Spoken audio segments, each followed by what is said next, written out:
শিব চতুর্দশী বিশেষ মাহাত্ম্য, মন্ত্র এবং নিয়মাবলী কীভাবে করবেন। এই দিন বিশেষ করে শিব এবং পার্বতীর বিবাহ, শিবের তাণ্ডব নৃত্য শ্রবণ করুন এবং অন্যদের শেয়ার করে জানার সুযোগ করে দিন। হর হর মহাদেব, জয় শিব শম্ভু। হরে কৃষ্ণ। আজকে আমরা মহান বৈষ্ণবানন্দ শিব শম্ভু শিবের বিষয়ে আজকে আমরা জানবো। শিবজি তিনি কী কী ফুল পছন্দ করেন, কি ভোগ তিনি পছন্দ করেন, তাকে চতুর্প্রহরে 4টা মন্ত্র রয়েছে, তাকে কীভাবে আপনার পূজা করবেন, বিবিধ বিষয়ে আজকে আমরা সংক্ষিপ্তভাবে জানার চেষ্টা করব। সবচেয়ে প্রিয় ফুল হচ্ছে কি, তিনি বেলপাতা পছন্দ করেন। এছাড়া ধুতরার ফুল, আকন্দ ফুল, অপরাজিতা, কলকে ফুল, এগুলো হচ্ছে শিবের প্রিয়। অর্থাৎ ভগবানের সবচেয়ে যে প্রিয় ফুল সেগুলো শিবজিকে প্রদান করবেন না, ঠিক আছে?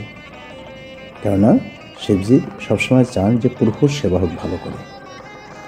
আপনারা যদি শিবজিকে দুধ অর্পণ করেন তাহলে আরোগ্য লাভ হবে। দই যদি আপনি অর্পণ করেন তাহলে কি হবে? হর্ষ উল্লাস তার বৃদ্ধি হবে। যদি ঘি দিয়ে আপনি শিবজিকে অভিষেক করেন বা শিবজিকে প্রদান করেন তাহলে তেজ প্রাপ্তি হবে। সুগন্ধি তেল যদি আপনি শিবজিকে প্রদান করেন তাহলে ধান্য বৃদ্ধি হবে। আর জীবনের সবই ভৌতিক সুখ সে প্রাপ্ত হবে। আর চন্দন দিয়ে যদি আপনি শিবজিকে অর্পণ করেন চন্দন, তাহলে কি হবে? সমাজের সে যশ তার বৃদ্ধি হবে। এছাড়া কেশর যদি আপনি প্রদান করেন তাহলে অর্থাৎ দাম্পত্য জীবনে সে সুখী হবে। এছাড়া তেল যদি শিবজিকে অর্পণ করেন তাহলে পাপ বা রোগ এগুলো তার নাশ হবে। বেলপাতা যদি শিবজিকে অর্পণ করেন তাহলে তার সব সংকট এগুলো দূর হবে, কোনো সমস্যা থাকবে না। যদি দুব্বা ঘাস যদি শিবজিকে অর্পণ করেন তাহলে তার দীর্ঘ আয়ু হবে।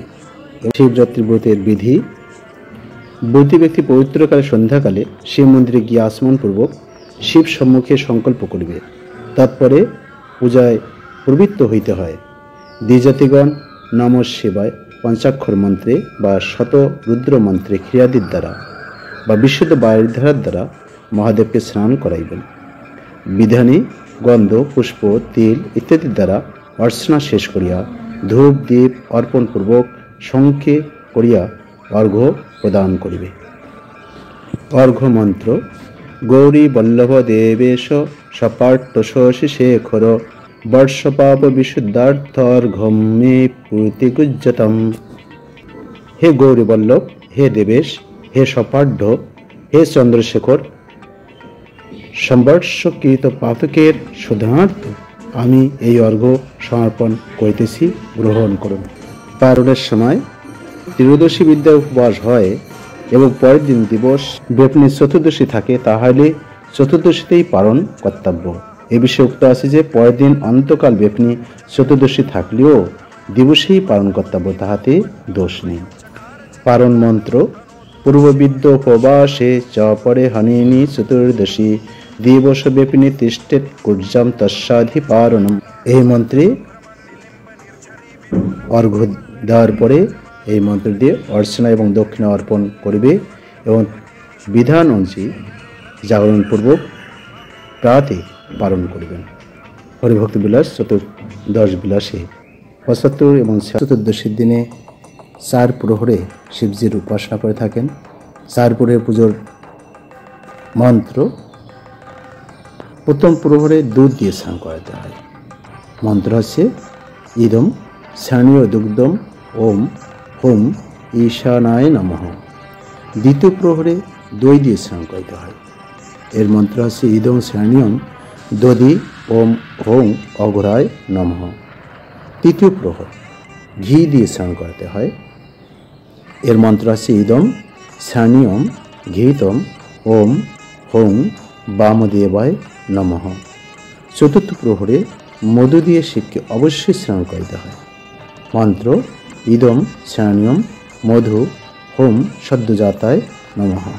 শিবজিকে প্রিয় তার যে ভোগ আপনি ভোগ অর্পণ করবেন, এগুলো দিতে পারেন, যেমন পিঠে পুলি, লাড্ডু, দই, চিনি, দুধ এগুলো আপনারা দিতে পারেন। অনেকে গাঁজা, ভাঙ, চরস এগুলো প্রদান করে, কিন্তু এগুলো যথাযথ নয়।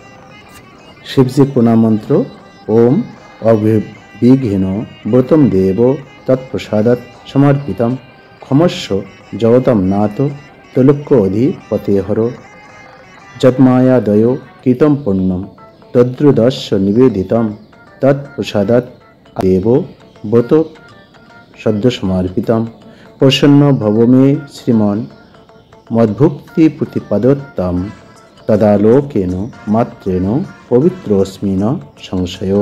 এটা হচ্ছে প্রণাম মন্ত্র। এছাড়া মৃত্যুঞ্জয় মন্ত্র আপনারা জপ করতে পারেন।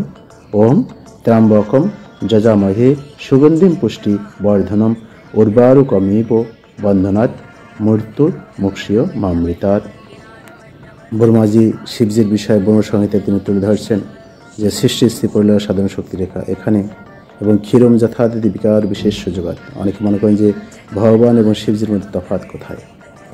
এটা হচ্ছে ঠিক দুধ থেকে যেমন দধি পরিণত হয়, দধি থেকে দুধ হয় না, অনুরূপভাবে ভগবান থেকে শিবজি এখানে চৈতন্য চৈতন্যমৃত আদিলীলায় 11 অধ্যায়ে 51 নম্বর পয়ারে তুলে ধরছেন। রামচন্দ্র কবিরাজ, গোবিন্দ কবিরাজ প্রথম দুর্গা উপাসক ছিলেন, পরে তিনি শ্রীনিবাস আচার্যের কাছে দীক্ষা গ্রহণ করেন। এবং কি চৈতন্য চৈতন্যমৃত আদিলীলায় 7ম অধ্যায় 157 নম্বর পয়ারে চৈতন্য মহাপ্রভু যখন বারাণসীতে অবস্থান করেন, প্রতিদিন বিশেষ শিব মন্দিরে দর্শনে যেতেন, বৈষ্ণব সকলের প্রতি শ্রদ্ধাশীল। আমরা শিবজির বিষয়ে আমরা জানতে পারলাম তিনি কি গ্রহণ করেন, তার কি প্রিয় ফুল, তাকে কীভাবে পুজো করবেন, তার মন্ত্র। ধন্যবাদ। হরে কৃষ্ণ।